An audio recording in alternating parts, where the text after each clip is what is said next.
400 guests, crystal chandeliers, a pregnant woman in a midnight blue gown, standing 6 feet from her husband as he leaned into the microphone and called her worthless. She didn't scream, didn't cry, didn't run, but her father stood up. Edmund Prescott, self-made billionaire, the kind of man who never raises his voice because he doesn't need to. He walked to that podium with the calm of someone who has already decided how this ends. And what he did next, no one in that ballroom will ever forget it. But here's what Garrett didn't know. His wife had already found the credit card statements. The secret hotel charges 12 miles from their home. The forged signature worth $300,000. The file on his laptop documenting her tears to steal custody of their unborn child. He thought he married a quiet woman. He married a Prescott. And Prescott, women don't break. They transform. This is the story of a woman who was called worthless by the man who was supposed to love her most, and how she became the most valuable person in the room. Stay until the end, because the moment her father speaks at that second gala will leave you speechless. Message and lesson. This story carries a truth that every woman needs to hear. Your worth is never defined by the person standing next to you. It is defined by the person standing inside you. When someone calls you worthless, that is not a fact. That is a confession. A confession that they have nothing left to offer, and walking away from someone who diminishes you is not losing. It is the most powerful thing you will ever do. If this story touched something real inside you, leave a comment and tell me. Which moment hit you the hardest? Was it the father's speech, the mechanic who chose his daughter-in-law over his own son, or the letter she wrote to her unborn baby? Share this with a woman who needs to hear it today. Someone who has been made to feel small. Someone who forgot how strong she is. And if you haven't already, hit that subscribe button and turn on notifications so you never miss a story like this one. Every week, we bring you stories about women who rise. Make sure you're here for the next one. Say that again. Edmund Prescott's voice cut through the ballroom like a blade wrapped in velvet. The champagne flutes stopped clinking. 400 guests turned their heads. The string quartet's violins trailed off one by one, leaving nothing but silence and the soft hum of crystal chandeliers above. Charlotte Prescott Aldridge stood near the edge of the stage, her hand resting on her swollen belly. 7 months pregnant, midnight blue gown, diamond earrings her mother had clasped on just 2 hours ago. She looked beautiful. She felt like she was drowning. Garrett was at the podium, her husband, the man who had kissed her forehead that morning and whispered, "You look incredible, Lottie." The man who had straightened his bow tie in the mirror and smiled at her reflection like she was the only woman in the world. Now he stood under the spotlight with a glass of scotch in his hand and a grin that didn't reach his eyes. He had been giving a toast. The annual speech honoring her father's charitable legacy. It was supposed to be gracious, warm, the kind of thing a devoted son-in-law says when 400 wealthy donors are watching. Instead, Garrett had veered off script. "My wife," he had said, swirling his drink. "Charlotte. She's many things. Beautiful? Sure. Educated? Absolutely. But let's be honest here tonight, among friends." He paused, chuckled. "Without her daddy's money, she'd be worthless." The word landed like a slap. Not a gasp, something worse, silence. The kind of silence that happens when 400 people simultaneously hold their breath and look anywhere except at the pregnant woman standing 6 feet from the podium. Charlotte's fingers tightened on the edge of the table. The tablecloth bunched under her grip.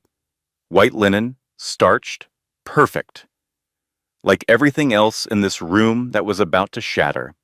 The microphone fed back, a high, thin screech that matched the sound inside Charlotte's chest, a sound no one else could hear, the sound of something breaking that would never fit back together the same way. She looked across the ballroom, past the sea of tuxedos and evening gowns, past the ice sculptures and the flower arrangements that cost more than most people's monthly rent. She found her father. Edmund Prescott stood at his table, 62 years old, silver-haired, in a perfectly tailored charcoal suit. He hadn't moved, hadn't flinched. His napkin was still folded on his lap. His water glass was still in his right hand. He was looking at Garrett the way a man looks at something he's already decided to remove from existence. That stillness. Charlotte knew it well. Edmund Prescott only went still when he was about to dismantle something completely. When other men raised their voices, Edmund lowered his. When other men rushed forward, Edmund went quiet. She had watched him do it in boardrooms, watched him do it when a business partner tried to cheat him out of $12 million, watched him go perfectly, terrifyingly still, and then make one move that ended everything. He set down his water glass, smoothed his tie, stood. The room tracked him like a single organism. Edmund walked toward the podium. He didn't rush. Every step was measured, deliberate. The sound of his leather shoes on the marble floor was the only sound in the entire ballroom. Click, click, click. Garrett's grin faltered, just slightly, just enough. Edmund reached the stage, climbed the 3 steps, stood beside his son-in-law. He was 2 inches shorter than Garrett, but somehow took up twice the space. He reached out and gently, almost tenderly, took the microphone from Garrett's hand, the way you take scissors from a child, not angry, just certain. "My son-in-law," Edmund said, and his voice was warm, conversational, as if they were chatting over coffee. "My son-in-law calls my daughter worthless." He paused, let the word hang in the chandelier light. Interesting word choice from a man whose entire net worth fits in my coat pocket. A murmur rippled through the crowd. Someone near the back coughed. Edmund smiled, the kind of smile that had built a $3 billion real estate empire from nothing, the kind of smile that meant the conversation was over before the other person realized it had started. "But we'll discuss that privately," Edmund continued. "Tonight is about the children this foundation serves. Children who need hospitals, children who need books, children who need someone to tell them they have worth." He reached into his jacket pocket, pulled out a checkbook, wrote a number, held it up. $2 million additional, tonight, for the Children's Literacy Wing. The room erupted. Applause crashed like a wave. Standing ovation. Edmund had redirected 400 people's attention in under 90 seconds. He handed the microphone to the event coordinator, nodded once, and walked back to his table. Garrett stood on the stage alone, blinking. The applause wasn't for him. The spotlight wasn't on him anymore. He had been publicly neutralized without Edmund Prescott ever raising his voice. Charlotte didn't see the rest.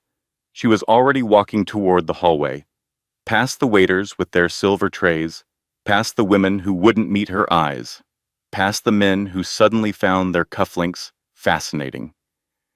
She found the bathroom, pushed open the heavy oak door, walked past the marble sinks and the orchid arrangement and the little basket of hand towels monogrammed with the hotel's initials. She entered the last stall, locked it, and sat down on the cold tile floor in her $3,000 gown. Her hand found her belly. The baby kicked, hard, right against her palm, as if the baby knew, as if the baby was saying, "I'm here, I heard it too." "Your daddy just called us worthless, little one," Charlotte whispered, "in front of everyone we know." She didn't cry, not yet. The shock was too complete for tears. Tears require processing. Tears require understanding. And Charlotte didn't understand anything right now except the cold tile under her legs and the warm life moving under her hand and the word worthless echoing in the space between her ribs. She pulled out her phone, opened his text from that morning. 9:14, a photo of her sleeping, hair fanned across the pillow, morning light on her face, his caption, "You look beautiful, can't wait for tonight." She read it 3 times. Lock, unlock, read, lock, unlock, read, lock, unlock, read. As if reading it enough times would make it true again. As if the man who sent that text and the man at the podium were 2 different people, and she just had to find the one she married. The baby kicked again. Charlotte closed her eyes, pressed her back against the stall wall, breathed. 3 minutes passed. Maybe 5. Time does strange things when your world fractures. She stood, smoothed her gown, wiped her face even though there was nothing to wipe, unlocked the stall, washed her hands because that's what you do, checked her reflection, same face, same earrings, same woman who walked into this gala believing her husband loved her. She stepped into the hallway and froze, 20 feet away, near the coat check. Garrett. His back was to her. His hand was on the lower back of a woman Charlotte had never seen before, a blonde in a red dress, young, laughing at something he said. Garrett leaned in close, too close, his lips near her ear. They didn't see Charlotte, but Charlotte saw everything.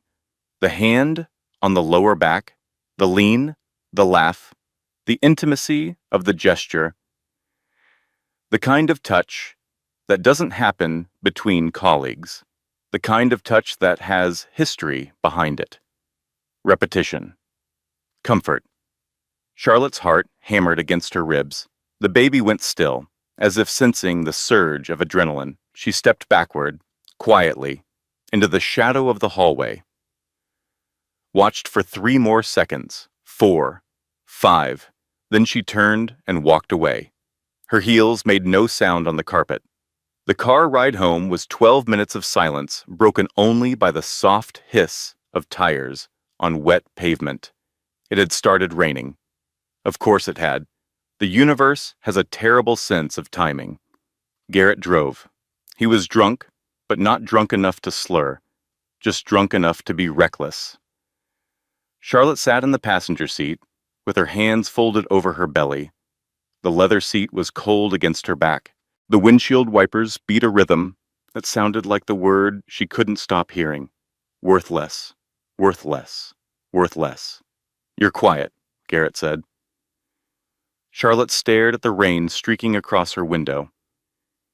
Each droplet caught the streetlight and turned gold for a second before sliding away. "It was a joke, Lottie," he sighed, the way he always sighed, as if her feelings were an inconvenience he had to manage. "God, you're so sensitive lately. The hormones are making you—" Who was she? Not a question, a statement. Charlotte's voice was flat and calm in a way that surprised them both. Garrett's hands tightened on the steering wheel, just slightly, just enough. "Who was who?" "The blonde, red dress, your hand on her back by the coat check." A beat of silence. The wipers swept left, right left. "She's nobody," Garrett said. "A colleague from the firm. Sloan something. We were just talking about a deal. You were whispering in her ear. Charlotte." He said her full name. He only used her full name when he was about to make her feel crazy. "I was talking in a loud hallway at a loud event. That's how people talk in loud places. Can we not do this tonight? You're 7 months pregnant. You should be resting, not interrogating me over nothing." His phone buzzed in the cup holder between them. The screen lit up. Charlotte saw the notification before Garrett flipped the phone face down. 1 word of the name, just 1 letter, really. S. "Your phone," Charlotte said. "Work email. I'll check it later." They pulled into the driveway of their brownstone. The house she had bought with her trust fund. The house Garrett called ours when friends visited And yours when they argued. He killed the engine, sat for a moment, then reached over and squeezed her hand. I'm sorry about the speech. Too much scotch. I'll call your dad tomorrow and apologize. Okay? His hand was warm. His eyes were soft. He looked exactly like the man she married. And that was the most terrifying part, because the man she married wouldn't have said that word. The man she married wouldn't have touched another woman's back like that. The man she married didn't exist. Maybe never had. Okay, Charlotte said. Because that's what she always said. They went inside. Garrett disappeared into the guest room. His choice lately. He said he didn't want to disturb her sleep with his snoring. She used to believe that. Charlotte stood alone in the kitchen. The house was quiet, the kind of quiet that presses against your ears. She opened the refrigerator, closed it, opened the pantry, closed it.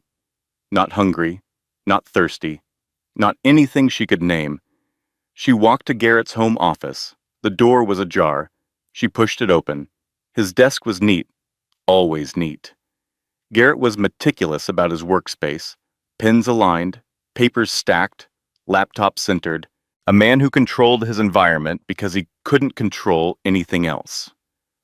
She tried the top drawer. Unlocked pens, sticky notes, a spare phone charger. She tried the second drawer. Locked. Charlotte went to the hallway closet, found his jacket from tonight. The pocket yielded a small brass key.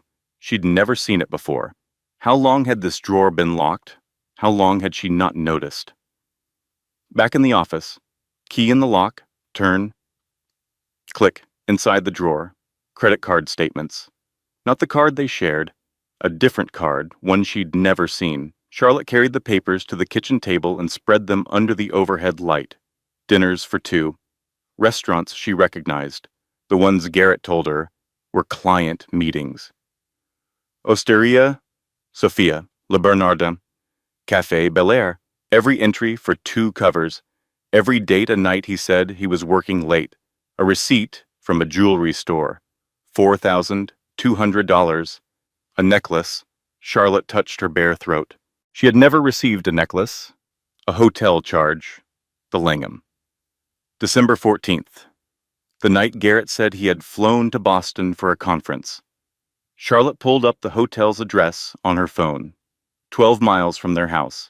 He hadn't gone to Boston. He had gone 12 miles and lied about 300. Her knees buckled. She grabbed the edge of the kitchen table, lowered herself into a chair. The credit card statements blurred in front of her eyes. I'm not crazy. I know what I saw tonight.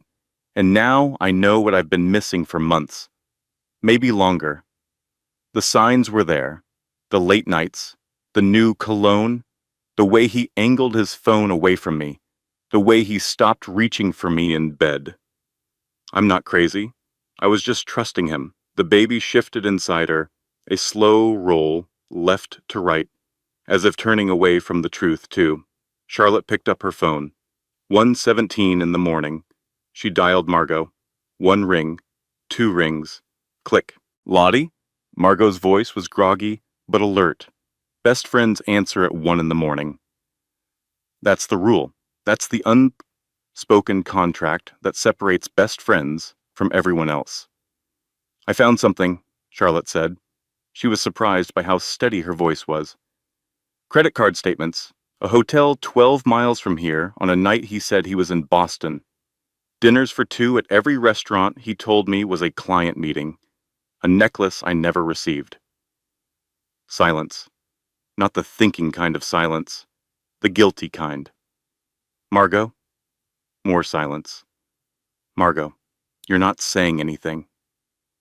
She heard Margot inhale, a long, shaking breath, the kind of breath you take before you confess something that will ruin everything. I didn't know for sure, Lottie, Margot's voice cracked, but I saw them, together, 3 months ago, at Café Billionaire. They were at a corner table, his hand on hers. He didn't see me. I left before they noticed. Charlotte's vision tunneled. The kitchen shrank to a pinpoint. 3 months. I wanted to tell you. I've been trying to find the right. Charlotte hung up. She set the phone on the table, face down, precisely in the center, the way Garrett placed his laptop, and she sat there, in the kitchen of the house she'd bought, at the table where she'd told Garrett she was pregnant, wearing the gown she'd chosen for a night that was supposed to celebrate her father's legacy. 3 months. Margot had known for 3 months. Garrett had been lying for longer than that. The credit card statements went back 18 months. 2 betrayals in one night. Her husband, her best friend. Charlotte looked down at her belly. The baby was quiet now, sleeping maybe, unaware that the architecture of its family was collapsing while it dreamed. She pressed her palms flat on the table, felt the wood grain under her fingertips. Solid, real, something she could trust. Okay, she whispered to no one. Okay. She didn't know what that word meant yet, but she said it anyway, because sometimes okay isn't a statement of fact. It's a decision to keep breathing when everything in your body tells you to stop. Morning came the way mornings do when you haven't slept, not gradually. All at once, the kitchen filled with gray light, and Charlotte was still at the table. The credit card statements were still spread in front of her. The coffee she'd made at 4 in the morning had gone cold in its mug, bitter, like everything else. She heard Garrett's footsteps on the stairs, the creak of the third step, the shuffle of his slippers on the hardwood. He appeared in the kitchen doorway in a t-shirt and sweatpants, rubbing his eyes, hungover but functional. "Morning, babe," he said, yawned, poured himself coffee without noticing hers was untouched. "I was thinking we could do brunch at the club. The weather's supposed to clear up." Charlotte stared at him. She studied his face the way you study a painting you've just discovered is a forgery. The brush strokes are the same. The colors are right. But now that you know, you can see where the hand wavered, where the technique fell short, where the lie lives in the details. He looked the same. Brown hair, slightly tousled, strong jaw, the small scar above his left eyebrow from a childhood bike accident. Green eyes that used to make her feel safe. She had loved this face, had traced its lines in the dark, had watched it sleep and felt grateful. Now she watched it lie. "Sure," Charlotte said. "Brunch sounds nice." She swept the credit card statements off the table while he wasn't looking, tucked them into her purse, smiled. Garrett kissed the top of her head on his way to the shower, his lips on her hair. A habit, muscle memory, not love. She knew the difference now. While the shower ran, Charlotte sat on the bed she'd made at 5 that morning. Hospital corners, sheets pulled tight, duvet smoothed until every wrinkle was gone.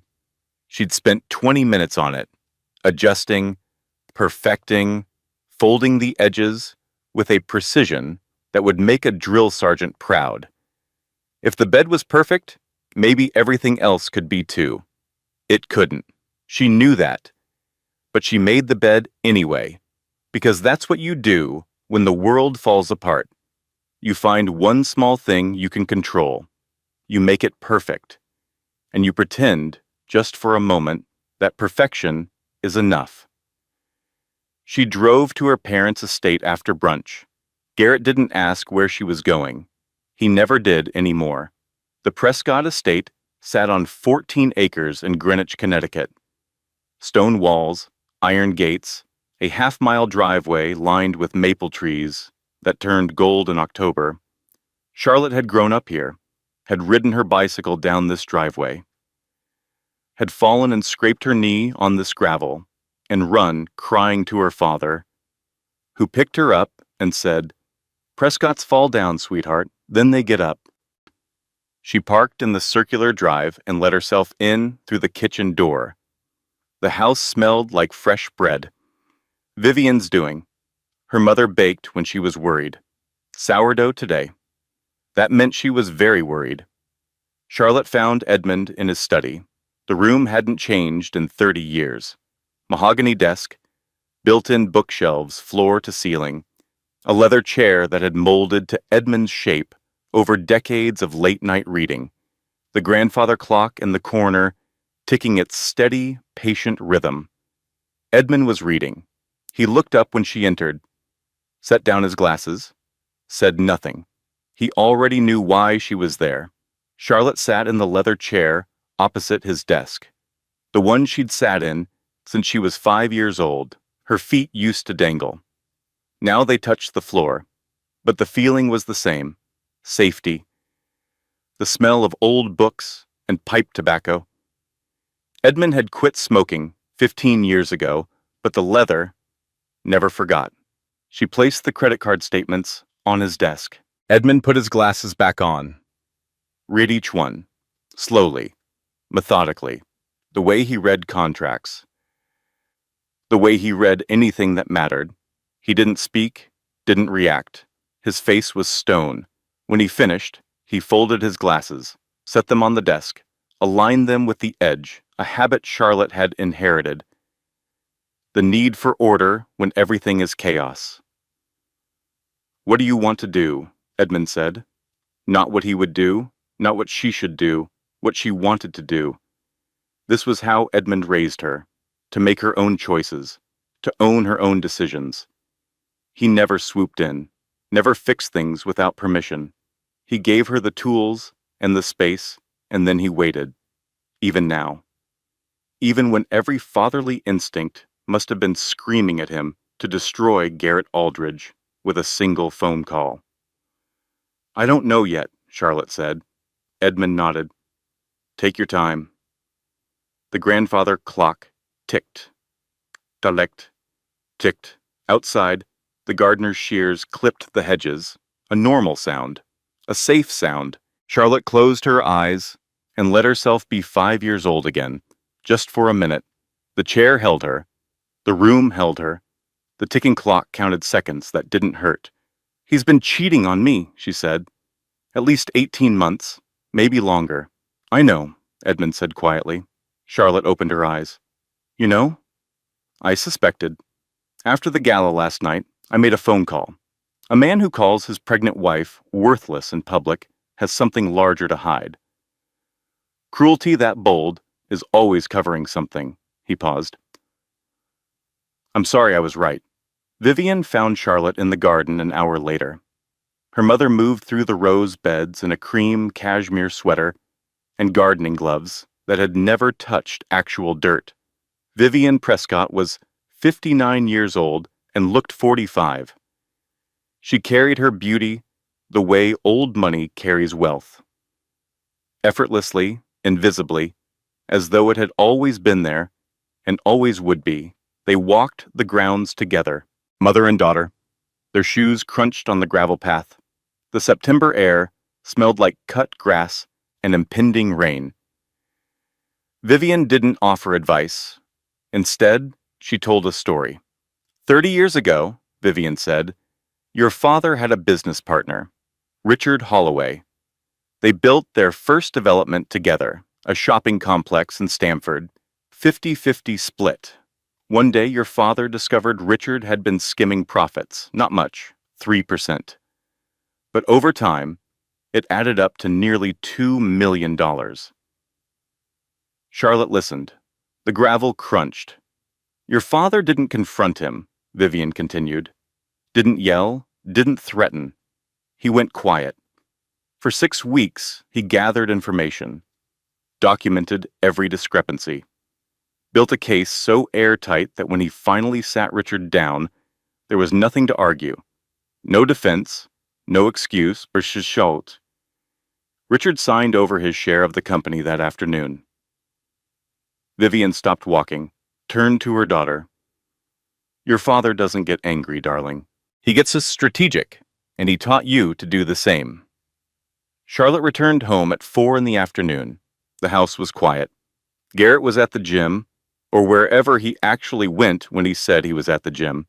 His phone sat on the kitchen counter, charging, face up. It buzzed. Charlotte looked. A text from SW. She picked up the phone. Garrett didn't use a passcode. He never had. The confidence of a man who believed he was smarter than everyone around him. The message was still on the lock screen. Last night was close. She almost saw us. We need to be more careful. Missing you already.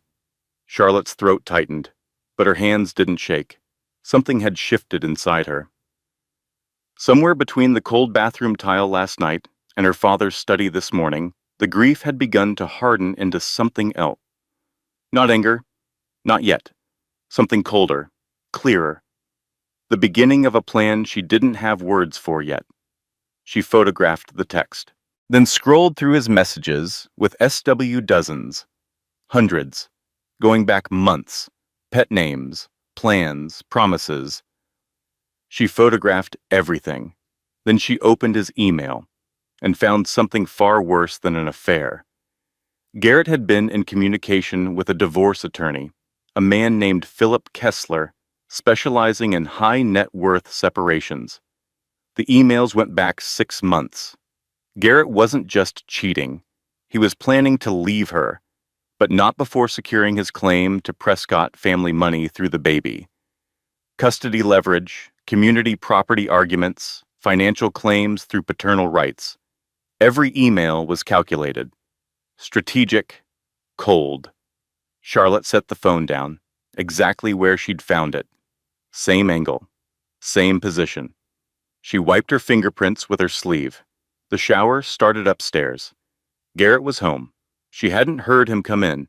She sat at the kitchen table, folded her hands, and waited for him to come downstairs so she could smile at him across the dinner she would cook. Because the most dangerous thing a woman can do when she discovers the truth is pretend she hasn't. The forensic accountant's name was Helen Drucker. She was 53, silver-haired, and had the demeanor of someone who had spent 3 decades finding money that men had tried to hide. She sat across from Edmund and Charlotte in Russell Pennington's law office on a Tuesday morning, 4 days after the gala. "Your husband has been systematic," Helen said. She laid out spreadsheets on the conference table, color-coded, highlighted, annotated. Over the past 18 months, he has made 114 separate transfers from your joint household account to a personal account you are not named on.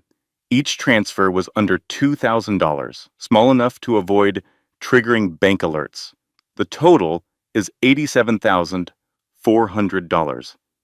Charlotte stared at the numbers. Each one a dinner she thought they'd shared. A weekend she thought was special. A life she thought was real. But that's not the worst of it, Helen continued. She slid another document across the table. 6 months ago, your husband took a loan of $300,000 from a man named Victor Hale. Russell leaned forward. Victor Hale is a predatory lender. He operates on the edge of legality, targets men who are over-leveraged and desperate. His interest rates are criminal, and his enforcement methods are worse. The loan paperwork, Helen said, pointing to a highlighted section, lists your husband's expected inheritance through marriage as collateral. Charlotte read the line, then read it again. Expected inheritance through marriage. Her family's wealth, her father's life's work, reduced to collateral, on a loan from a predator. But Helen wasn't finished. There's a supplementary document attached to the loan agreement. She slid it across. A co-guarantee form. It bears your signature, Charlotte. It claims you co-signed the loan and pledged Prescott family assets as security. Charlotte looked at the signature, her name, her handwriting, except it wasn't. The C was wrong. Charlotte always looped her C. This one was angular, sharp, close enough to fool a lender who wasn't looking carefully, not close enough to fool the woman whose name it was. I didn't sign this, Charlotte said. We know, Russell replied. That's forgery. A federal offense. The tears were gone now.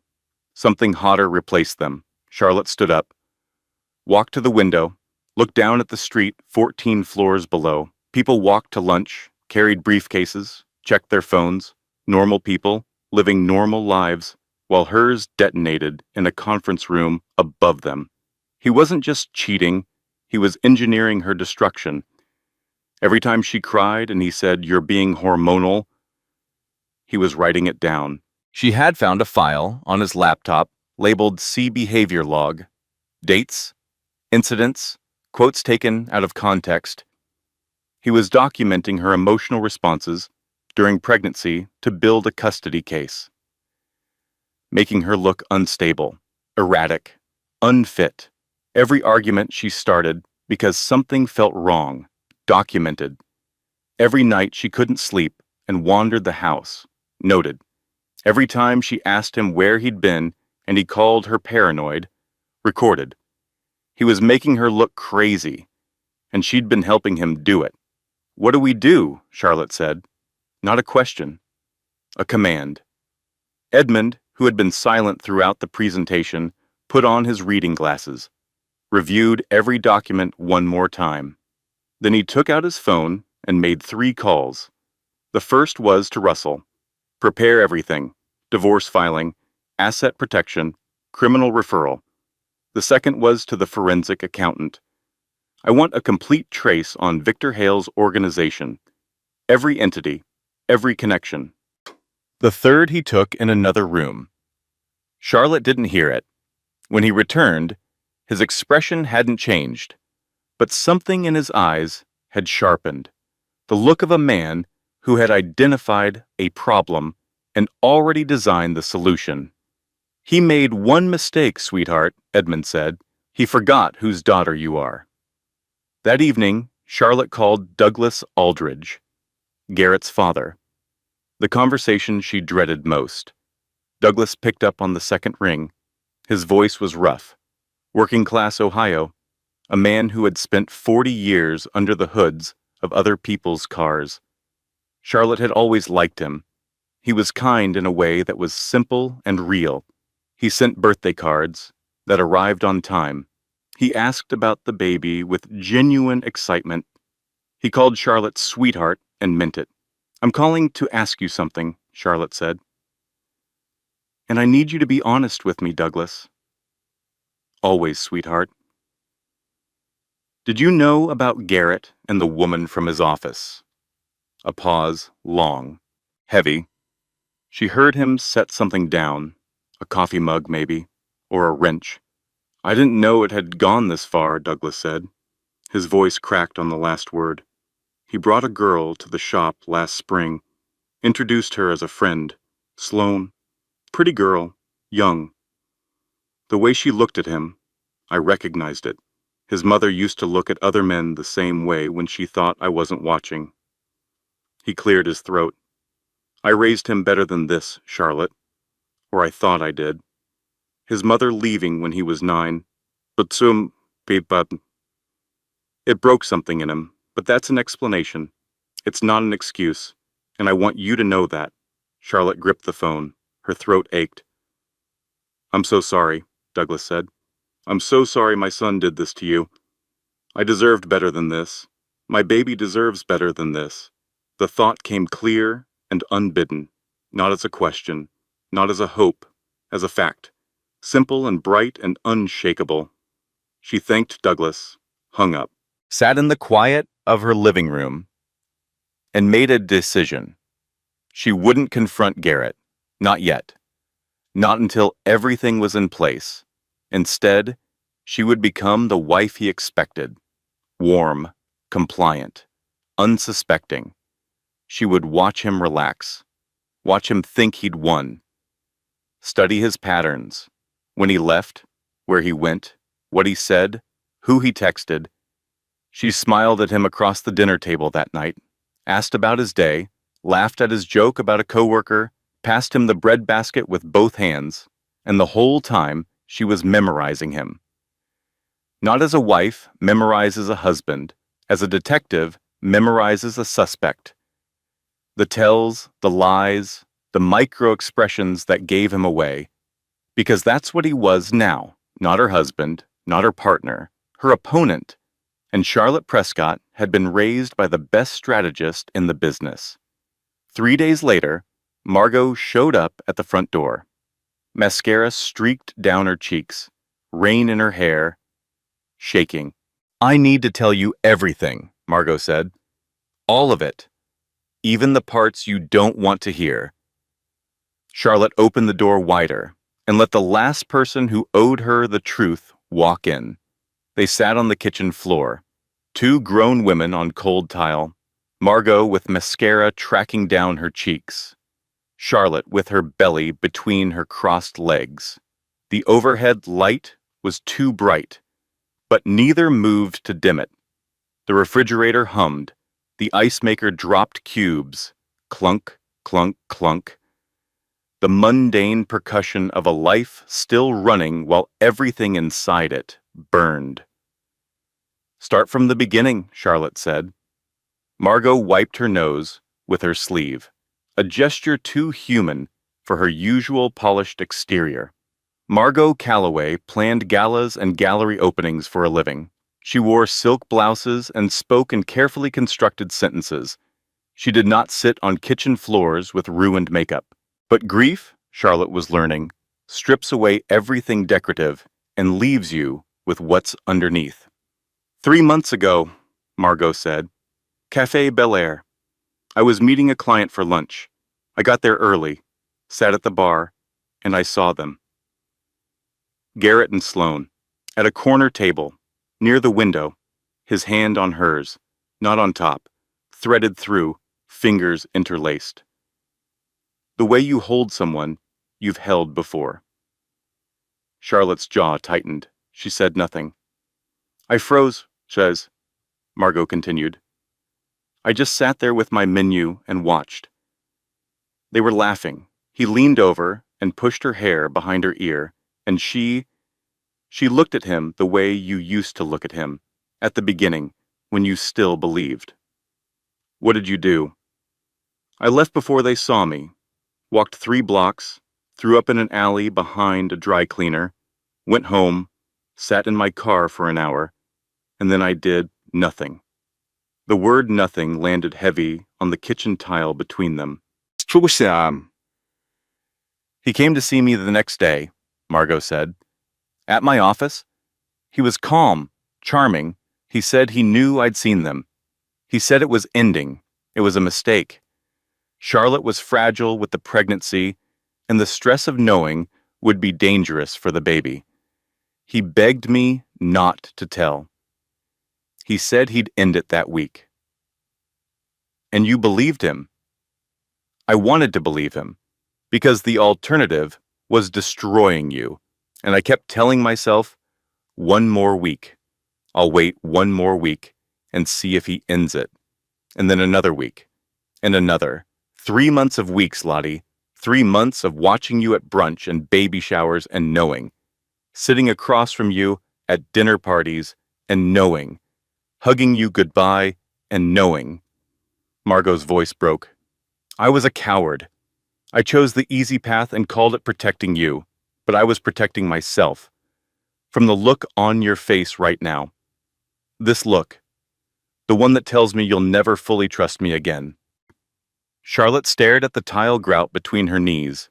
A thin gray line. Imperfect. Cracked in places. You're right, Charlotte said. I don't know if I'll trust you the way I did. Maybe not ever. But I need to know everything.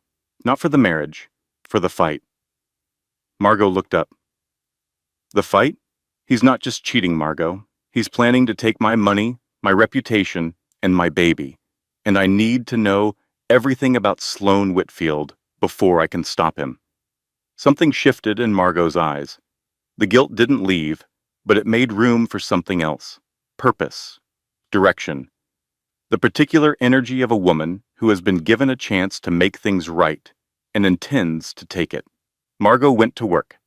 As an event planner to the city's wealthiest families, Margot knew everyone. She knew which society wives whispered about whose husbands. She knew which bartenders noticed which couples at which restaurants. She knew within 48 hours exactly who Sloane Whitfield was. Sloane was 29, junior associate at Garrett's firm, ambitious in a way that went beyond career advancement. She'd told 3 different colleagues at 3 different happy hours that she'd be Mrs. Aldridge by Christmas. She'd been posting photos from restaurants Garrett took her to, never showing his face, always angled to show the champagne, the flowers, the view, a curated gallery of someone else's husband. She had no idea about the Prescott fortune's actual structure. She thinks marrying Garrett gives her access to your family's money, Margot said, reading from her notes. She doesn't understand trusts, doesn't understand that the Prescott assets are held in an irrevocable family trust that Garrett has no claim to. She thinks she's marrying into billions. She's marrying into debt. Charlotte almost laughed. Almost. The real intelligence came the following week. Russell Pennington called Charlotte and Edmund to his office. The forensic accounting was complete. Helen Drucker had traced every dollar. The $87,000 from your joint account, that's confirmed, Russell said. But there's a new development. The $300,000 loan from Victor Hale. We've traced Hale's organization more thoroughly. He spread documents across the conference table. Charlotte leaned forward. Victor Hale isn't just a predatory lender, Russell explained. He's connected to a network of individuals who specialize in hostile positions against family-held businesses. The loan to Garrett wasn't random. Hale targeted him specifically because of the Prescott connection. Edmund's expression didn't change, but his hand stopped halfway to his coffee cup. Hale's strategy, Russell continued, is to lend to men who are over-leveraged and married into wealth. When they default, and they always default, Hale uses the forged co-guarantee documents to pursue claims against the family assets. He's done this 7 times in the past decade. 3 cases settled quietly. 4 are still in litigation. Charlotte processed this.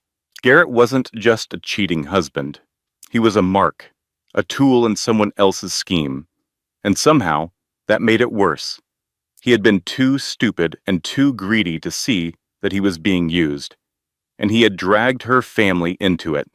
$87,000, $300,000 more.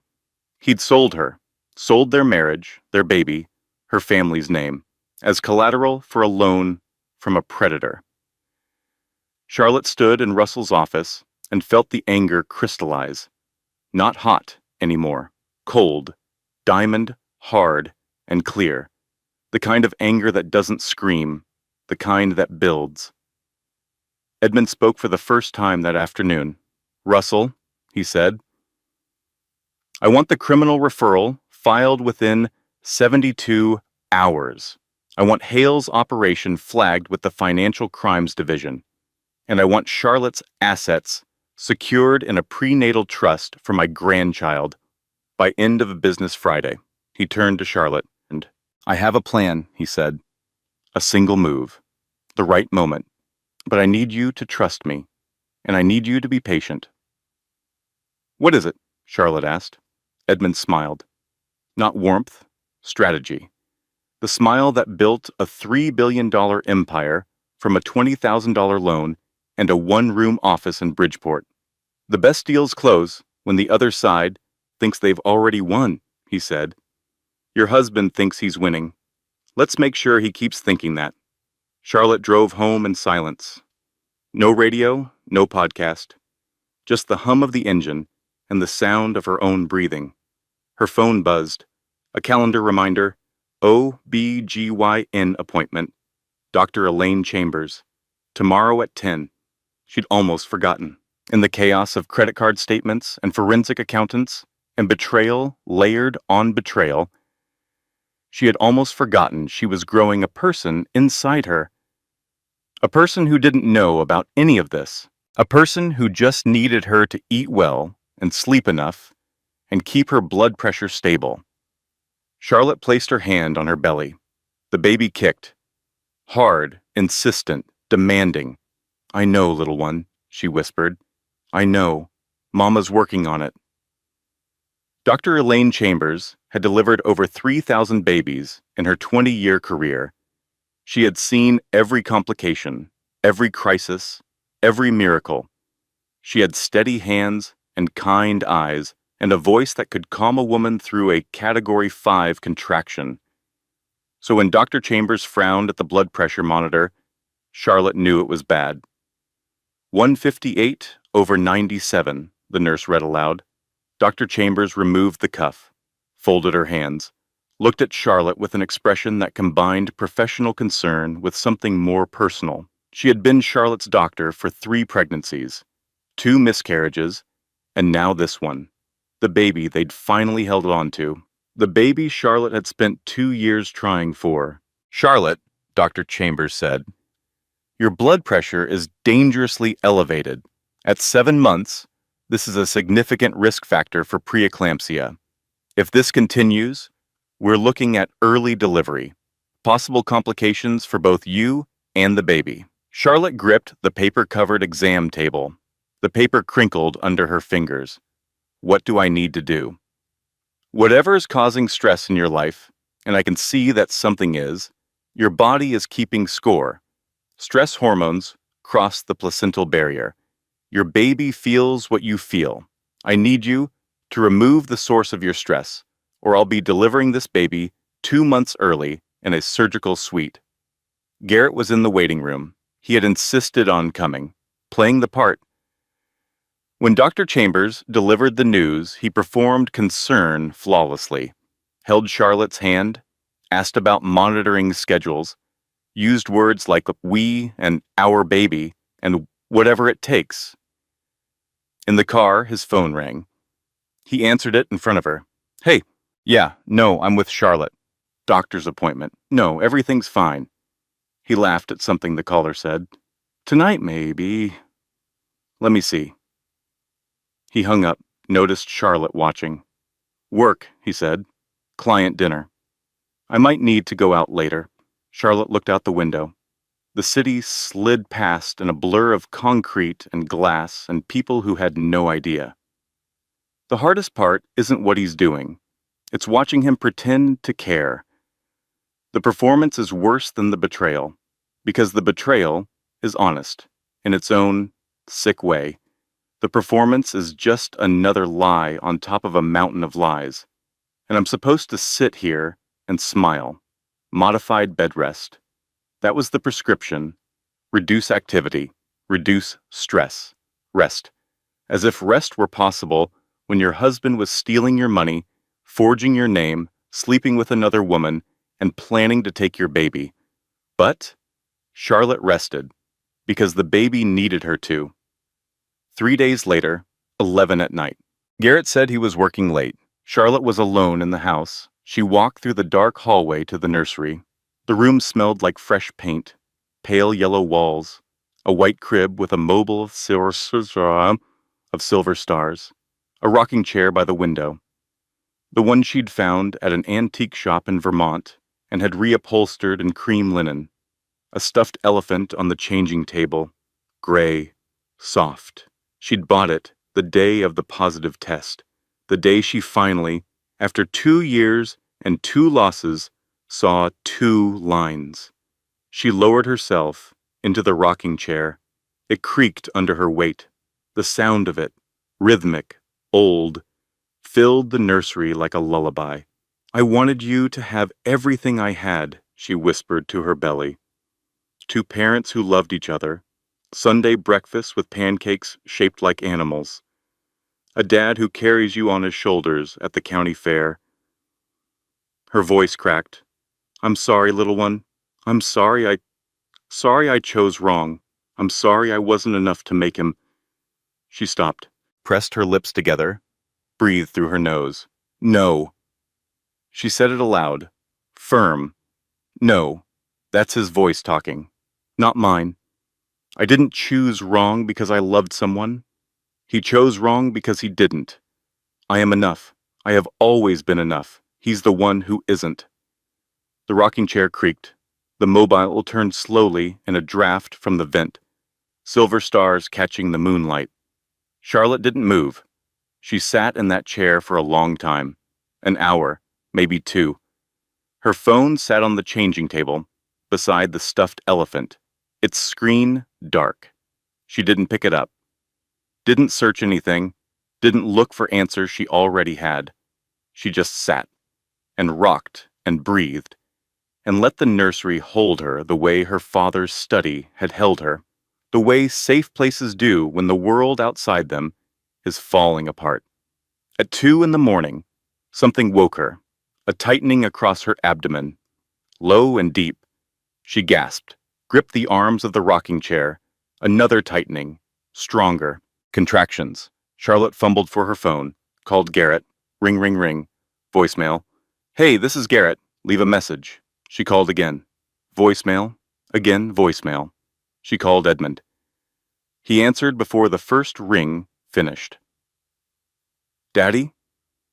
She hadn't called him that in years. Something's happening. Contractions. I can't reach Garrett. I'm on my way. Call Dr. Chambers. I'll be there in 20 minutes. Edmund and Vivian arrived in 18. They drove Charlotte to the hospital.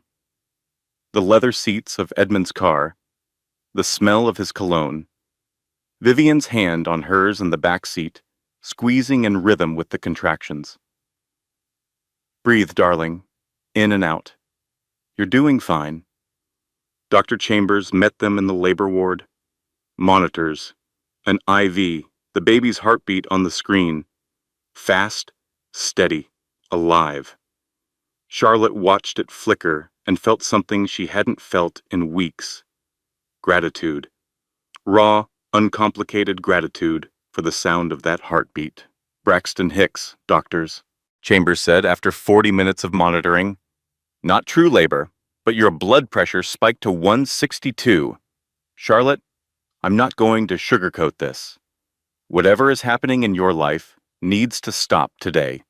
Your body cannot sustain this level of stress and maintain this pregnancy safely. Charlotte nodded. She was too tired to speak. Vivian sat beside the hospital bed and brushed Charlotte's hair. Long, slow strokes, the way she had when Charlotte was 7 and had the flu, when Charlotte was 12 and came home crying because a girl at school called her a spoiled brat, when Charlotte was 22 and failed her first job interview. Neither of them spoke. The heart monitor beeped. 2 hearts, Charlotte's and the baby's, steady, strong, despite everything. Those 2 hearts kept beating. In the hallway, Edmund made a phone call. His voice was low, but Charlotte heard one sentence through the cracked door. Move the timeline up, Russell. I want everything ready within 2 weeks. Garrett arrived at the hospital at 3:45 in the morning. His hair was damp. His shirt was buttoned wrong. The second button in the third hole. He smelled like something sweet and sharp. Jasmine. Charlotte recognized it without trying. Sloane's perfume. She had smelled it on his collar before. Had told herself it was the dry cleaner's fabric softener. Babe, I'm so sorry. He rushed to her bedside, took her hand. His eyes were wide, worried. Perfectly performed. My phone died. I was at the office, and my charger broke, and... It's okay, Charlotte said. She let him hold her hand, let him press his lips to her forehead, let him believe she bought it. The jasmine lingered between them like a ghost. The next afternoon, a package arrived at the house. No return address. Charlotte opened it in the kitchen. Inside, photographs. Garrett and Sloane at restaurants, in a car, walking into a hotel, intimate, unmistakable. Each one time-stamped, going back 11 months. Before the pregnancy, before the gala, before Charlotte had any reason to suspect. At the bottom of the stack, a typed note on plain white paper. He doesn't deserve you. Everything you need is here.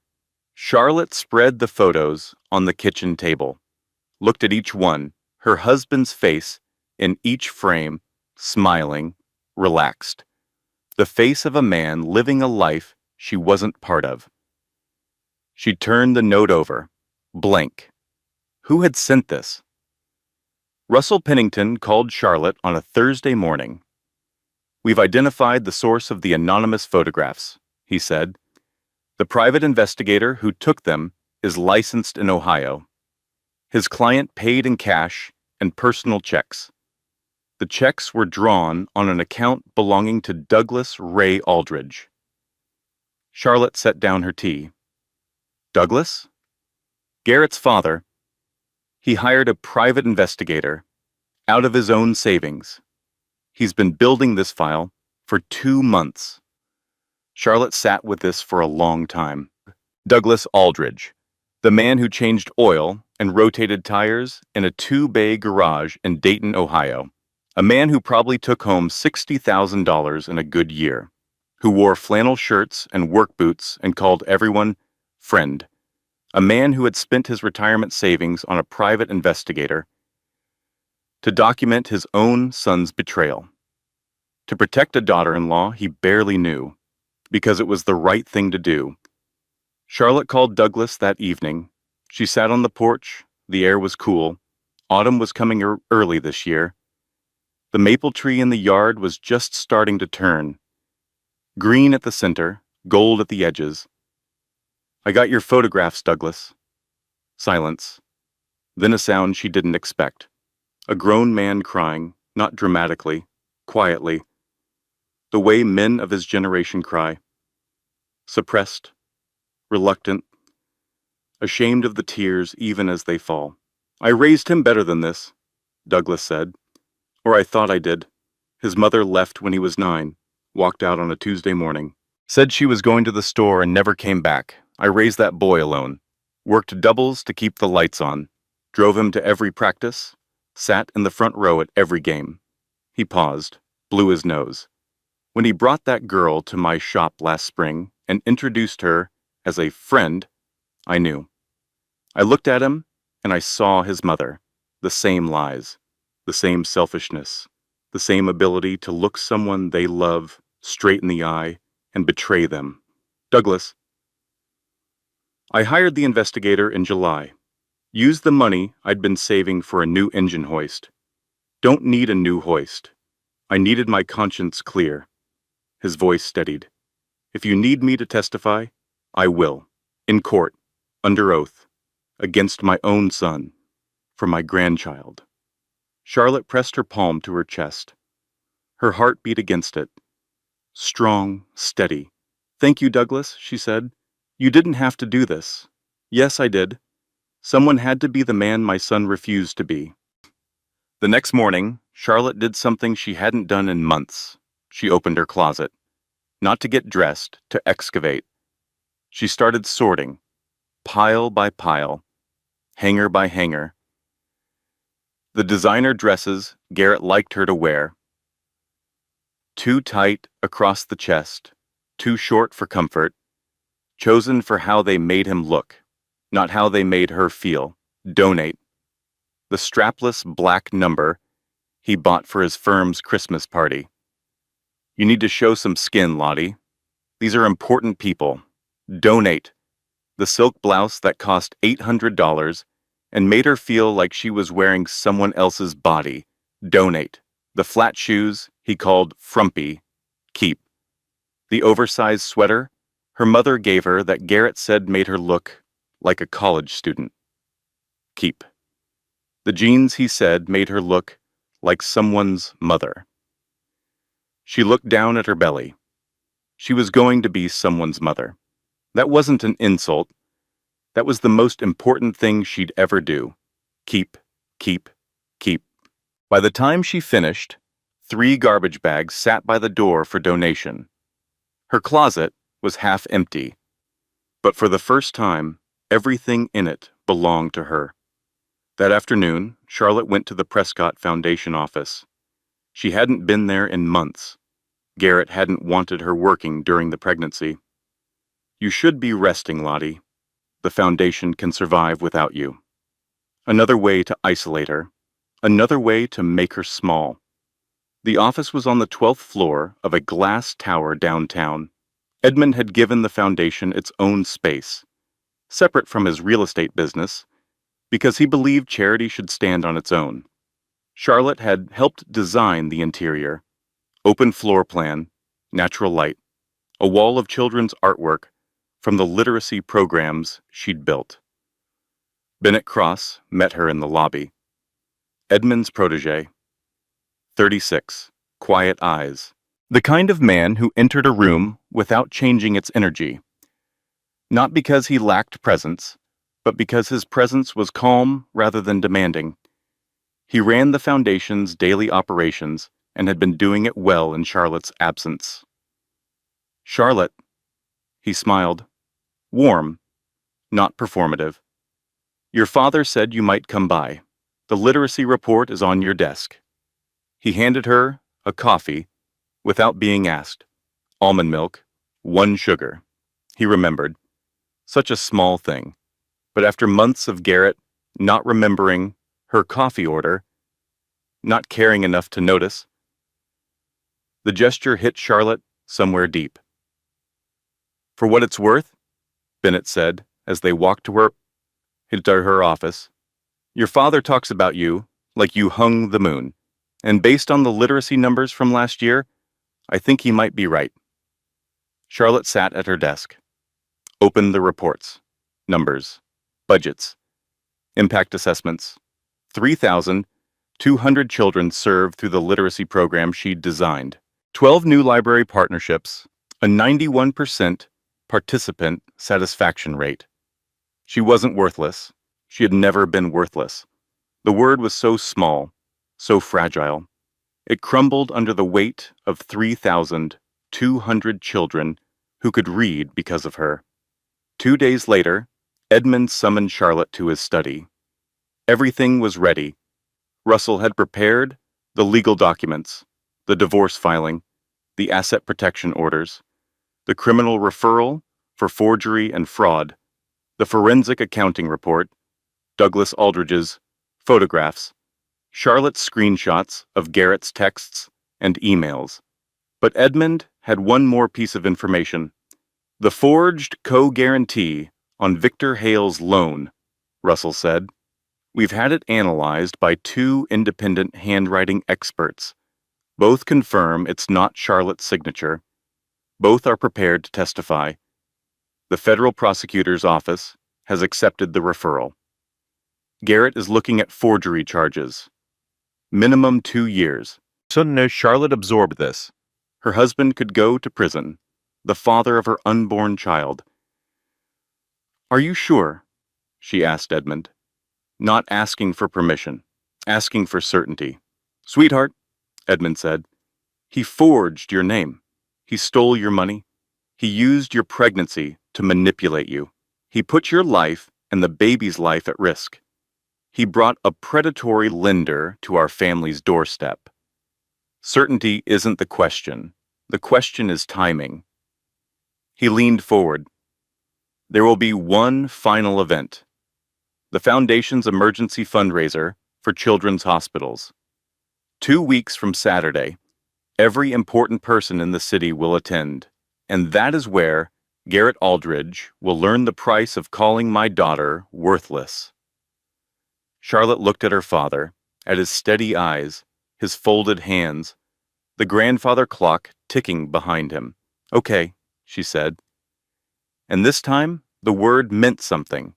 Charlotte spent the next 2 weeks becoming the woman Garrett thought she was, quiet, grateful, obedient. She cooked his favorite meals, rubbed his shoulders when he came home, laughed at his jokes, complimented his tie. Each kindness was a brick in a wall he couldn't see. Each smile was a lock on a door he didn't know was closing. Behind the scenes, everything moved with precision. Russell filed the divorce papers, sealed by the court, not yet served. Charlotte moved her personal assets into a prenatal trust for the baby, supervised by Russell and co-signed by Edmund. The trust was ironclad. Garrett would have no claim. The forensic accountant froze the joint accounts and flagged the unauthorized transfers. Garrett's access was restricted, but not severed. Enough to notice something was wrong, not enough to trace it back to Charlotte. The criminal complaint moved through the federal prosecutor's office. Forgery, Fraud, wire fraud related to the loan documentation. A U.S. Marshal was assigned to serve the papers. Edmund coordinated the timing with a general's patience. Everything would happen at once, at the gala, in public, because Edmund understood something about men like Garrett. Their power existed only in the shadows. Drag them into the light, and they had nothing. 3 days before the gala, Garrett's credit card was declined at lunch. Charlotte knew this because Margot was there. At the restaurant, 2 tables away. Not a coincidence. Margot had been tracking Garrett's lunch schedule for a week. He tried 3 times, Margot reported by phone. Then he excused himself to the bathroom, probably calling the bank. Sloan paid for lunch. You should have seen his face. Garrett came home that evening, agitated, but hiding it. He checked his phone constantly, opened his laptop, closed it, checked his phone again. "Everything okay?" Charlotte asked from the kitchen. Gentle, concerned. "Fine," he said. "Just some bank thing. Security review or something. Happens sometimes." "I'm sure it's nothing," Charlotte replied. "Oh, by the way, so, are you excited about Saturday? The foundation gala. Daddy's been planning something special." He looked up, relaxed slightly. "Yeah, sure. Should be a good night." Charlotte dried a dish, set it in the cabinet, aligned it with the others, and smiled. The night before the gala, Charlotte stood in front of her bathroom mirror. 8 months pregnant now, the final stretch. Dark circles under her eyes that no concealer could hide. Hair she hadn't styled properly in weeks. Hands that were slightly swollen. Feet that ached by noon. She looked at herself, really looked, not through Garrett's eyes. The eyes that saw a body to control, a fortune to steal, a woman to diminish, not through society's eyes. The eyes that measured worth in dress size and dinner party performance, through her own eyes. "There you are," she whispered to her reflection. "I've been looking for you."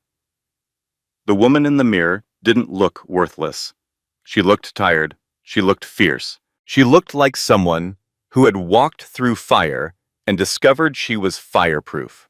She went to the nursery, sat in the rocking chair, took out a sheet of stationery and a pen. Not a text, not an email, a letter, in ink, on paper, because some things need to be written by hand. The pen scratched against the paper. The nursery was quiet. Moonlight came through the curtains and painted stripes across the carpet. Charlotte's handwriting was steady, clear. "Dear little one," she wrote, "by the time you read this, you'll know the story, or some version of it. The version I tell you will leave out the worst parts and keep the best ones.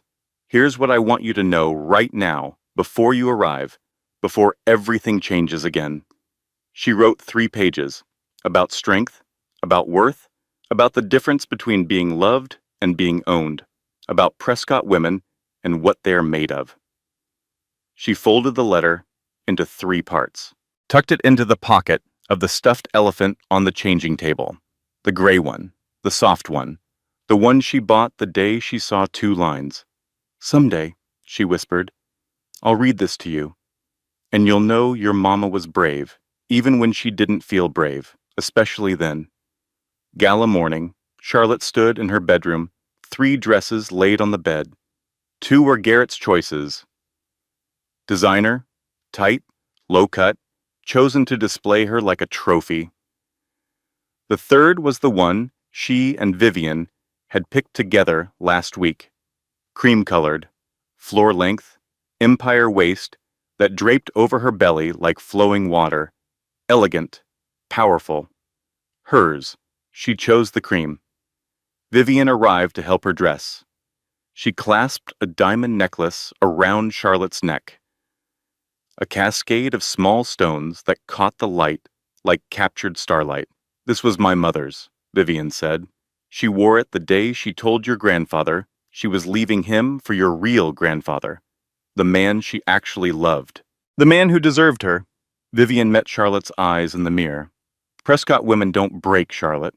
We transform. Charlotte arrived at the Grand Regent Hotel at 6:45. The ballroom was already filling. 600 guests tonight, larger than the usual annual gala. Edmund had expanded the invitation list. He wanted witnesses. The room was magnificent. Crystal chandeliers, white roses on every table, a string quartet playing Vivaldi. The same ballroom where, 4 weeks ago, Garrett had called her worthless. Charlotte walked in with her head high and her hand on her belly. The baby kicked. Once, twice, as if to say, I'm ready to. Edmund was already there. Silver suit, navy tie, standing near the podium, reviewing notes with the event coordinator. He looked up when Charlotte entered. Their eyes met across the room. He nodded. Just once. Just slightly. Russell Pennington sat at the head table, looking like any other guest, except for the thin leather briefcase at his feet and the phone in his hand, open to a contact labeled Eubs Marshall Stevens. Margot was near the bar, dressed in black, watching the entrance, and in the kitchen, through the service door, a man in a dark suit waited. Patient, professional, a folded document in his inside pocket. Garrett arrived at 7:15. Sloane Whitfield walked in 4 minutes later, seated at a different table, but close enough to catch his eye. Garrett wore his best suit, his most confident smile. He had no idea this was the last night of his old life. He walked to Charlotte, kissed her cheek, put his hand on her belly. For the photographer. You look amazing, Lottie, he said, and for once it sounded almost sincere, as if some part of him, buried deep beneath the lies and the schemes and the forged signatures, remembered what it felt like to actually love her. Charlotte smiled. Thank you. It's going to be a wonderful night. The ballroom filled by 7:30. 600 guests in evening wear. Crystal catching candlelight. The hum of conversation. The clink of glasses. The rustle of silk. Waiters glided between tables with champagne and hors d'oeuvres.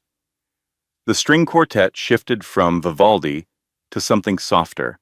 The room smelled like roses and expensive cologne and the particular electricity of old money gathered in one place. Edmund took the stage at 7:45. He moved the way he always moved, unhurried, certain. He adjusted the microphone, surveyed the room. 600 faces looking up at him. Donors, executives, politicians, society figures. People who wrote checks with many zeros. People whose opinions could build or destroy a reputation in a single phone call. Good evening, Edmund said. His voice was warm, steady, the voice of a man who had addressed rooms like this 1,000 times. Thank you for being here. Tonight, we're raising funds for 3 new children's hospital wings across the state. Every dollar tonight goes directly to care. No overhead, no administration, straight to the children who need it most. Applause, genuine. Edmund had earned the city's trust over decades of transparent philanthropy. When Edmund Prescott said, every dollar went to care, it did. He spoke for 8 minutes about the foundation's work. The numbers. The impact. The stories. A 6-year-old girl who received heart surgery through the foundation's fund. A 10-year-old boy who learned to read through the literacy program Charlotte designed. A teenager who received cancer treatment because the foundation covered what insurance wouldn't. Charlotte watched from the head table. Garrett sat beside her, his hand on her knee. Proprietary, not affectionate, the hand of a man who owns something and wants others to know. Sloane Whitfield sat 3 tables away. Red dress, again. Charlotte wondered if that was the only color she owned. Edmund paused, set down his notes, removed his reading glasses, folded them, placed them in his breast pocket, The room noticed. Edmund Prescott, going off script, was like watching a surgeon put down the scalpel. It meant something unexpected was about to happen. "Before we continue," Edmund said, "I'd like to share something personal." The murmur quieted. 600 people leaned in. "Most of you know my daughter, Charlotte. Some of you have known her since she was a child. You've watched her grow up. You've watched her build the Foundation's literacy program from scratch. You've watched her raise nearly $500,000 in independent fundraising last year alone." Charlotte's breath caught. She hadn't expected this. Not yet. Not like this. "Charlotte chose to marry for love," Edmund continued. "Not for dynasty, not for strategy, for love. I respected that choice, even when it cost her. Even when I watched the man she chose slowly, systematically diminish her in ways only a father notices." Garrett's hand stiffened on Charlotte's knee. Edmund's eyes found Garrett across the ballroom. Found him and held him, the way a spotlight holds an actor who's suddenly forgotten his lines. 4 weeks ago, at this very event, in this very room, my son-in-law stood at this podium and called my daughter worthless. A murmur. Sharp. Like the intake of breath before a plunge. Worthless. Edmund repeated the word. Let it hang in the chandelier light. Let every person in the room hear it, feel it. An interesting word. Let me tell you what worthless actually looks like. Edmund pressed a button on the podium. Behind him, the large projection screen, normally used for Foundation impact photos, flickered to life. The first document appeared, enlarged, clear, unmistakable. "Worthless," Edmund said, "is forging your pregnant wife's signature on a $300,000 loan from a predatory lender." The forged co-guarantee filled the screen. Charlotte's name, the angular C that wasn't hers, the handwriting expert's annotation in red. Garrett stood up. His chair scraped the floor. The sound cut through the ballroom like a knife on glass. "Now wait," he started. Edmund continued, as if Garrett hadn't spoken. "Worthless is systematically siphoning $87,000 from your joint household account while your wife carries your child." The spreadsheet appeared. 114 transfers, dates, amounts, the bank's verification stamp.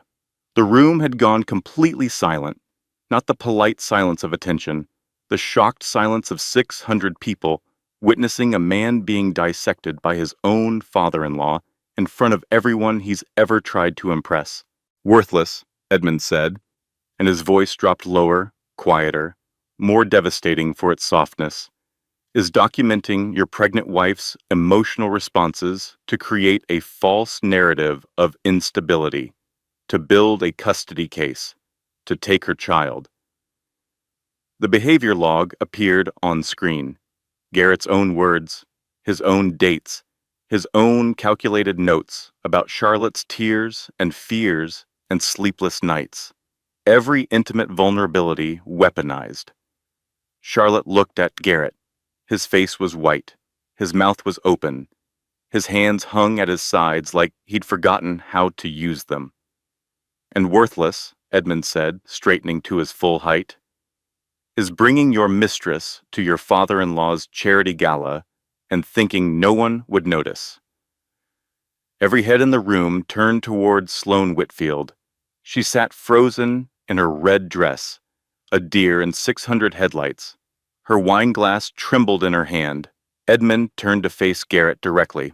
When he spoke, his voice carried the weight of 62 years of building something from nothing and watching a small man try to steal. "This big boss steal it. You married my daughter and thought you married her money. You were wrong. Charlotte's worth has nothing to do with me. She built this Foundation's literacy program from the ground up. She has personally raised $467,000 for children's hospitals this year. She carries your child while you plot to take everything from her." He paused. The grandfather clock in the hallway outside ticked into the silence. "Charlotte Prescott is the most valuable person in this room, and you, Garrett, are the only worthless thing at this table." 600 people didn't breathe. Garrett looked wildly around the room, searching for an ally, a sympathetic face, someone, anyone, who might believe him. He found nothing but the reflected light of his own exposure. He straightened his tie, a reflex. The gesture of a man who has lost everything and reaches for the only thing he can still control. "This is... You can't just..." Garrett sputtered. The service door opened. The man in the dark suit stepped forward. "Garrett Michael Aldridge?" The voice was professional, calm, final. Garrett turned. "I'm United States Marshal David Stevens. I'm serving you with a petition for divorce, a temporary restraining order, and a federal summons to appear before the district court on charges of forgery and wire fraud." The marshal handed him the documents. Garrett took them.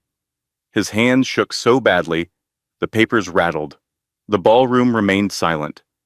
600 people watched a man's life collapse in real time, watched the papers tremble in his hands, watched the color drain from his face in stages, pink to white to gray. Charlotte sat at the table. She didn't stand, didn't speak, didn't gloat. She placed both hands on her belly and felt her daughter kick. Strong and steady, as if the baby knew. Across the room, Sloane Whitfield was moving toward the exit. Fast, head down, red dress vanishing through the crowd. She made it to the lobby doors before Margot stepped into her path. Margot held a glass of champagne, smiled the kind of smile that women reserve for the specific circumstance of confronting the woman who slept with their best friend's husband. "Going somewhere?" Margot asked. Sloane looked at Margot, at the closed doors behind her, at the 600 people in the ballroom who would be talking about this night for years. "I didn't know he was..." Sloane started. "You knew," Margot said, simply, factually. "You knew because you Googled her. You knew because you posted pictures from their anniversary restaurant. You knew because Mrs. Aldridge, by Christmas, doesn't happen by accident." Sloane's chin trembled. Whatever she'd imagined when she started this affair, it wasn't this. It wasn't being publicly identified at a charity gala in front of 600 of the city's most powerful people. She walked past Margot without another word.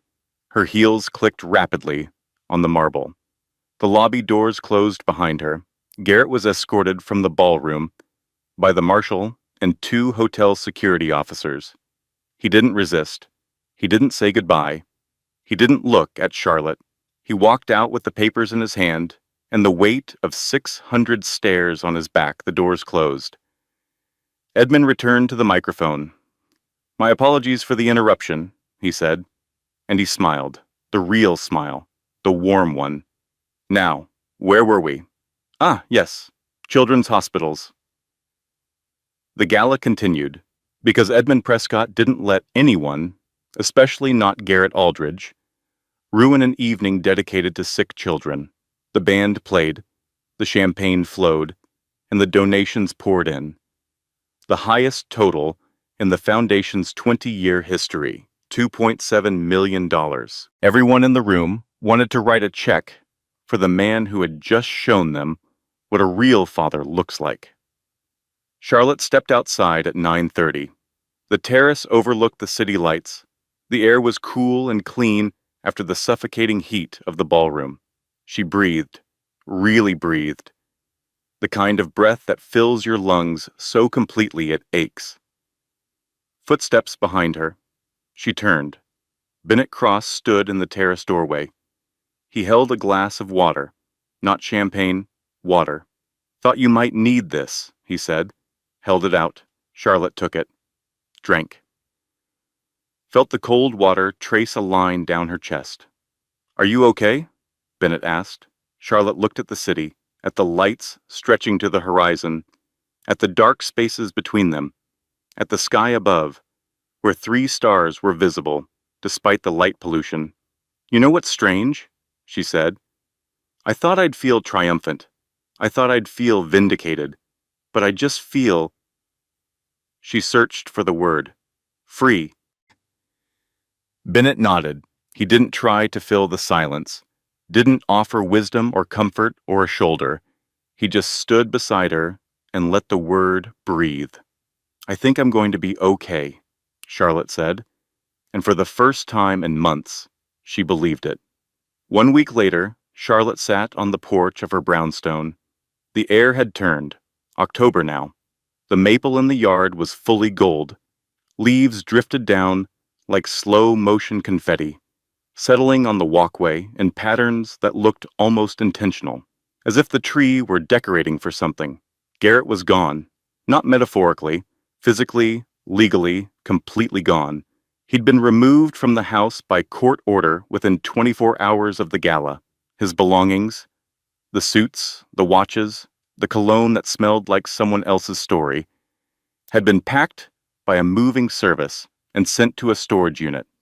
The guest room he'd chosen to sleep in was empty now. Charlotte had repainted it, soft green, a reading room, hers. He was staying at a motel off the highway, room 112. Margot knew the number because the desk clerk was a friend of a friend. Sloane had broken it off the morning after the gala, packed her things, and transferred to a branch office in another state. Turned out, Mrs. Aldridge, by Christmas, had a different timeline when Mrs. Aldridge didn't come with billions attached. Garrett's firm had terminated him within 48 hours of the fraud charges becoming public. Financial services companies don't keep employees who forge signatures. It's bad for the brand. Victor Hale's operation was under investigation by the Financial Crimes Division. Russell had forwarded the forensic accounting to the federal prosecutor. 7 other families, 7 other forged documents. Garrett was the thread that unraveled the whole thing. The prosecutors were grateful. This didn't help Garrett. Charlotte sipped her tea. Decaf now, doctor's orders. She watched the leaves fall and felt something she hadn't felt in months, maybe years. Nothing. Not sadness, not anger, not relief, just nothing. The kind of nothing that comes after a storm. The eerie, gentle stillness when the wind dies and the rain stops, and the world is just wet and quiet and clean. The doorbell rang. Charlotte set down her tea and opened the door. Douglas Aldridge stood on her porch. He wore a clean flannel shirt. The nicest one he owned, she guessed. His work boots were polished. He held a Tupperware container in one hand and a folded bundle in the other. "I drove 16 hours, he said. Might have gotten a speeding ticket in Pennsylvania. Haven't checked." Charlotte opened the door wider. "Come in, Douglas."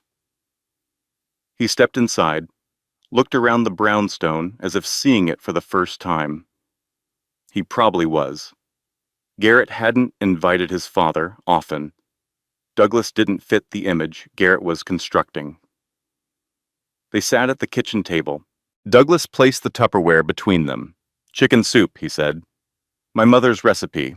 She made it every time something went wrong. When my wife left, when the shop flooded, when Garrett broke his arm at Little League." He paused.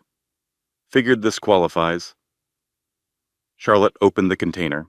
The smell hit her immediately. Rich. Warm.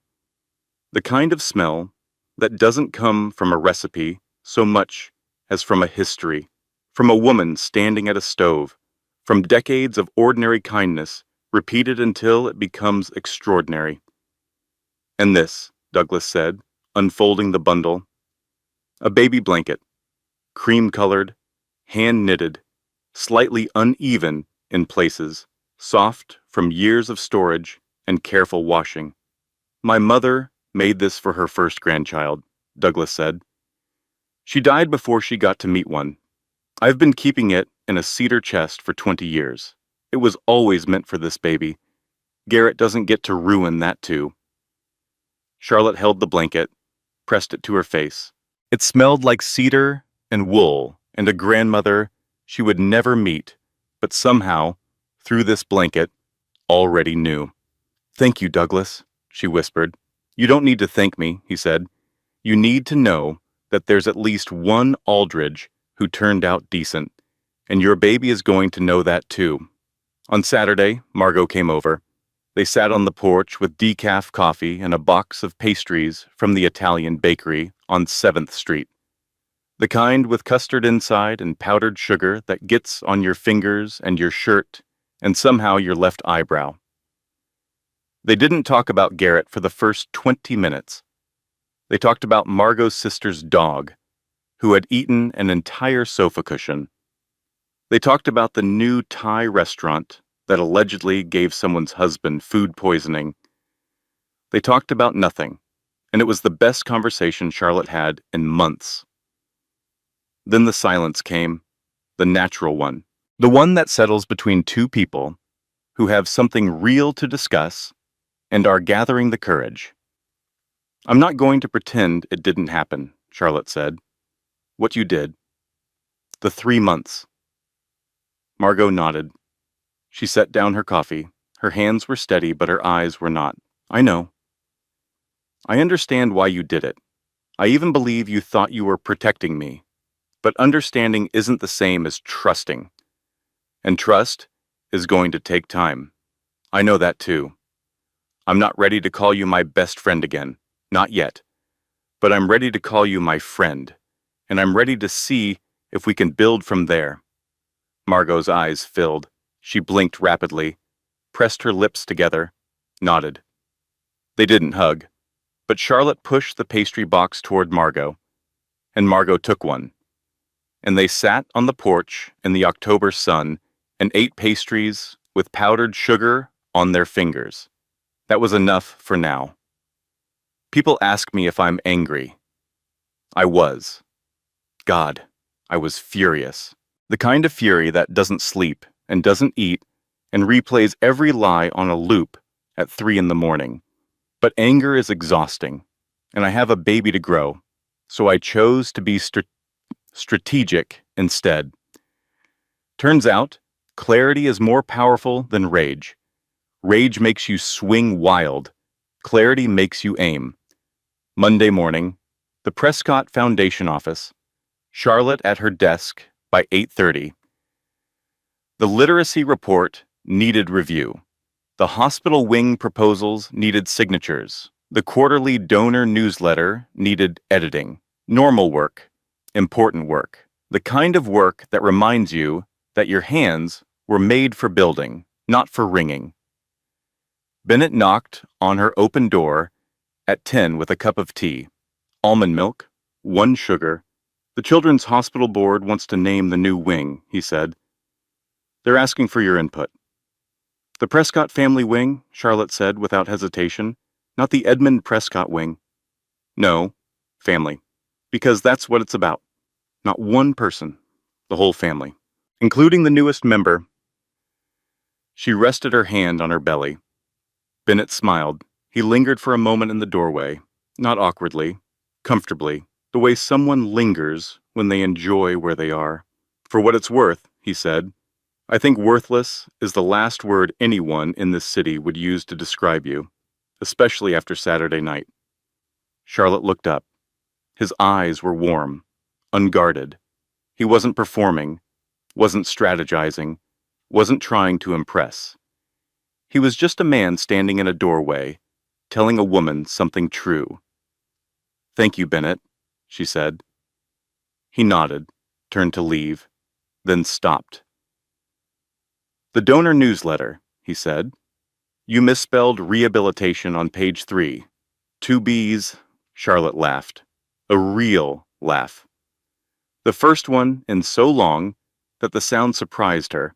It came from somewhere deep and honest, and it shook loose something that had been lodged in her chest for months. "I'll fix it," she said. "I already did," Bennett replied, and walked away. Charlotte sat in the quiet of her office, the children's artwork on the wall, 3,200 kids who could read because of a program she designed.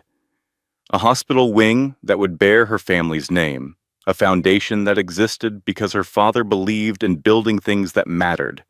Not worthless, never worthless. The word dissolved like sugar in water. Present for a moment, gone the next, leaving only sweetness behind. Wednesday evening, late, Charlotte drove home from the foundation office. The city was doing that thing it does in early October, the light going golden an hour before sunset, painting everything in warm amber. The buildings looked like they were glowing from inside. She passed the Grand Regent Hotel, the place where it started, the place where it ended. She glanced at it through the car window, the same stone facade, the same brass doors, the same awning with the hotel's name in gold script. She didn't flinch, didn't look away, didn't feel the familiar tightening in her chest. She just saw a building, a place where something happened. Not a prison, not a monument to her worst moment, just a building. She kept driving. The woman who walked into that gala 4 weeks ago wouldn't recognize the woman driving past it now. Same face, same name, same diamond earrings her mother clasped on that terrible night. But a different spine, straighter, stronger, made of something that hadn't existed before and couldn't be broken now. At home, Charlotte went to the nursery. The moon was coming up. Fat, full, silver. It poured through the window and made the pale yellow walls glow like candlelight. She sat in the rocking chair. The creak, the rhythm, the smell of fresh paint and baby lotion. She pulled the stuffed elephant from the changing table and held it in her lap, felt the folded letter in its pocket. She took the letter out, unfolded it, and read it aloud. Not for herself, for the baby, dear little one. Her voice was steady, clear. By the time you read this, you'll know the story. Some of it, anyway. The version I'll tell you leaves out the worst parts and keeps the best ones. That's not dishonesty. That's motherhood. Choosing which truths to share and which ones to carry alone. The baby shifted, rolled, settled deeper into her pelvis, as if leaning in to listen. Here's what I want you to know. Your mother was called worthless by the man who was supposed to love her most, and instead of believing him, she became the most valuable person in her own story. The rocking chair creaked, the mobile turned, silver stars catching moonlight. You come from strong women, little one. Your grandmother Vivian, who wears pearls like armor and never once let a man define her.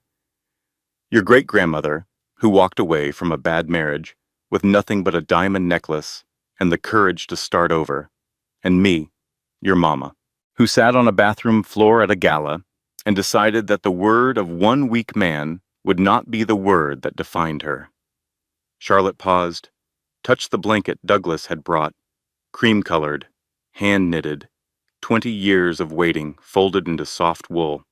You also come from a good man, not your father, your grandfather Douglas, a mechanic from Ohio who spent his retirement savings to do the right thing, who drove 16 hours to bring you a baby blanket and your great-grandmother's chicken soup. Remember that. The blood doesn't matter. The character does. She folded the letter, placed it back in the elephant's pocket. That's my wish for you, little one. Not that life won't knock you down. It will. Everyone gets knocked down. But that when it does, you remember whose daughter you are. Not because of the money, not because of the name, because of the spine. You come from women who transform. She set the elephant back on the changing table, adjusted it so it faced the crib, waiting for its owner. Welcome to the family. The grandfather clock ticked. Edmund had it moved from his study to the nursery last week. Charlotte hadn't asked him to. He just did it. Had 2 men carry it up the stairs and place it in the corner, between the bookshelf and the window. Every Prescott needs a clock, Edmund said, when she asked why. Reminds you to be patient. Reminds you that time passes, that the worst hours end, that the best ones are always coming. Charlotte listened to it now. The steady, reliable rhythm, tick, tick, tick, the same sound that had filled her father's study for 30 years, the sound that had counted the seconds while she sat in the leather chair as a 5-year-old, as a teenager, as a woman with a broken marriage and a baby on the way and a life that had been shattered and rebuilt into something stronger than it was before. The clock ticked. The baby kicked. Charlotte placed her hand on her belly, felt the strength there, the life, the future. Everything she had fought for, compressed into a space the size of a watermelon, getting ready to enter the world. She smiled, not the smile she'd worn for Garrett. The performance, the mask, the careful arrangement of features designed to hide the truth.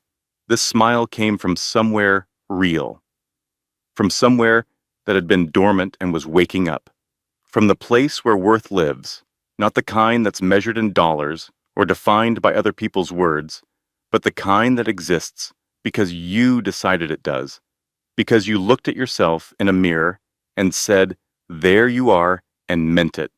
The clock ticked. Steady, patient, reliable. The baby kicked. Strong, insistent, ready. And Charlotte Prescott, never Aldridge, never again, was worth everything. This content was carefully researched, developed, and manually edited by our team to deliver meaningful stories with real emotional value and life lessons. Thank you for watching, and we will see you in the next story.